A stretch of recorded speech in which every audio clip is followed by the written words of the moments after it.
Les mans és una obra que parla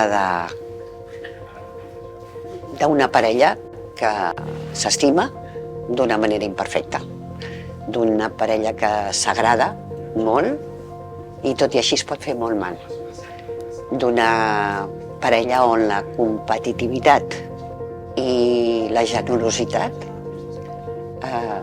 es donen relleu, és a dir, que parla de qualsevol parella. Partim d'una cosa que per mi és molt maca, que és una història d'amor passional, és a dir, són dues persones que s'estimen i s'agraden molt. I tot i amb això, hi ha moments on poden fer-se molt mal, no?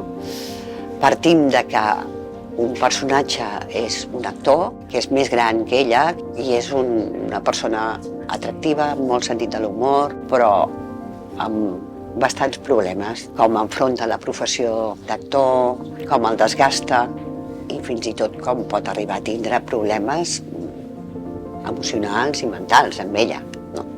I ella és una dona més jove, que també l'estima molt i que comença a fer la seva primera pel·lícula com a directora i guionista. Llavors ens trobem amb una parella on ella està escrivint una història que parteix de la seva pròpia relació.